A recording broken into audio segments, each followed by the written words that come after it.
This is a battle report by Ragnoff. It is Empire versus Bretonnians. I'm playing my Bretonnians, and it is a pre-8th edition game. This was done early in June before a lot of the rumors had come out, but when enough rumors had come out, we wanted to start trying some things out. So this is a pseudo 8th with a lot of 7th edition flavor still. All right, first slide, we have here the battlefield. You can see this is actually after his first turn's movement. I forgot to take a picture. Bretonnia prayed and Empire went first. I have knights on the flanks and infantry in the center, along with the battle standard in the center, trebuchet on the hill.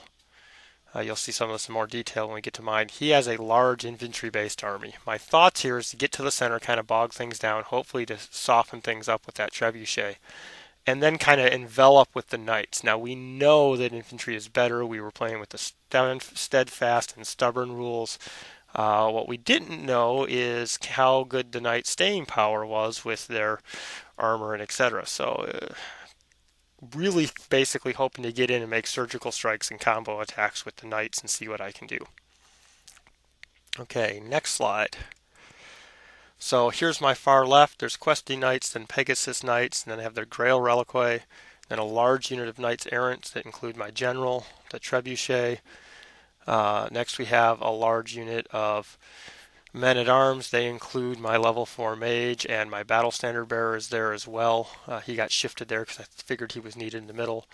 Some archers, a big unit of halberdiers, and on the far right a small unit of questing knights and grail knights. I'm hoping the grail knights can do some damage. The questing knights not as much, but they're basically trying to tie up this flank.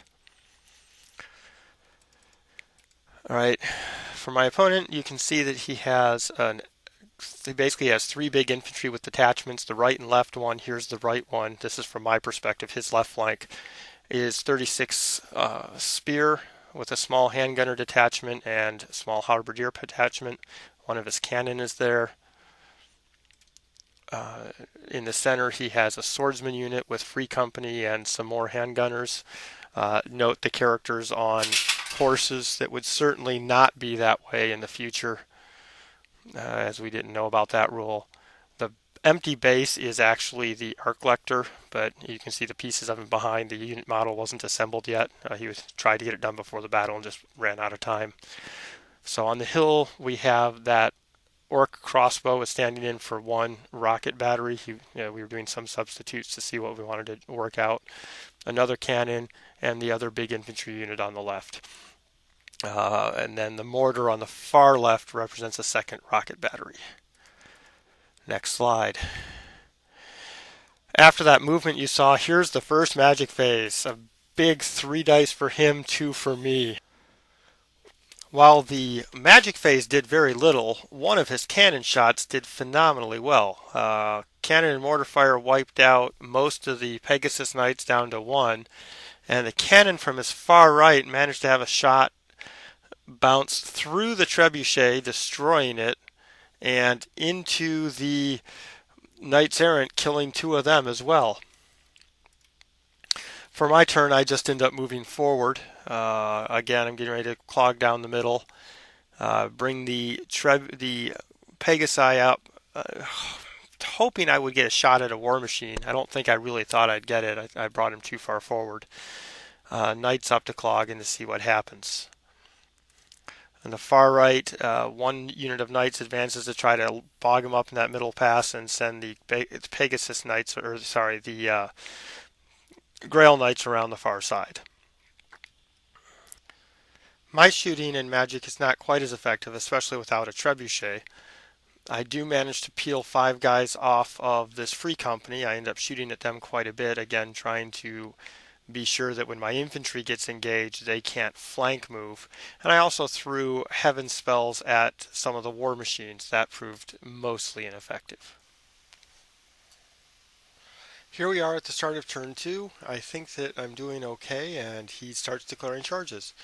The Archlector declares a charge at my knights and fails. And next slide. These 2 units on the far left each declare charges at the Pegasus Knights and Questing Knights respectively. Next slide. and they both make it. I had forgotten about the extended charge distances, or more specifically, hadn't really considered the probability they would get close. I apologize for this blurry picture, but as you can see, he moves his halberds up to take the charge from my knights errant, or sorry, my knights of the realm. Now, my thought here is that if I roll well with the halberders, they'll join this charge as well. He has his characters repositioned a little. His battle standard bearer is actually with the handgunners on the far left, and the mage is with the handgunners there just to the left of the swordsmen, but it's hard to tell from that photo. They weren't fitting well on the hill, so we had to kind of fake it. And on the next slide, you can see the results of his rocket battery. It got a direct hit and just, oh my goodness, is that nasty. I kind of hope it gets ratted down. So much more effective than the stone thrower is now. You can see the large pile of guys who got scattered by the rocket battery. This means that this halberd unit will not be available after all to help my knights errant, as it is now running away.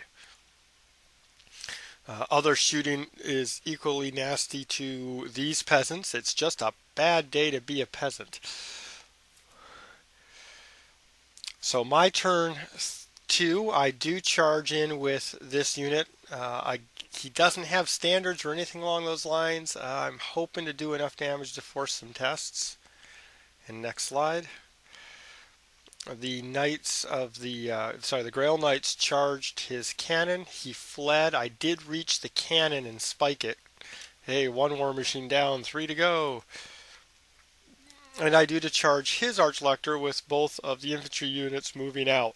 Now, his Archlector is going to have that nasty item that exchanges our combat statistics, but I have the killing blow item. So with luck, I only need the 1 hit, but we'll see how it goes.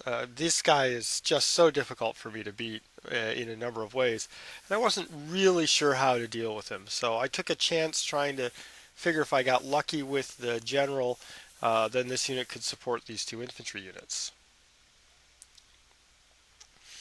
I actually held last round with both of these guys. It was somewhat amazing that I rolled the low numbers I needed. And I'm whittling a few, but I'm being whittled as well.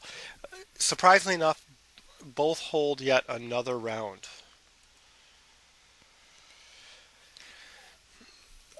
The results of my charge in against his detachment is, even though I lose 2 guys, I won. The other 2 guys had been killed by shooting before the charge.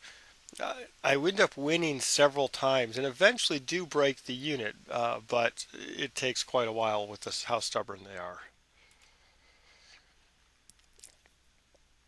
I did not, unfortunately, kill the Archlector. This is going to be a problem. And you can see over here, as I said, we held up again, although as you saw, I lose another knight. I am killing a few guys, but not anywhere nearly quickly enough.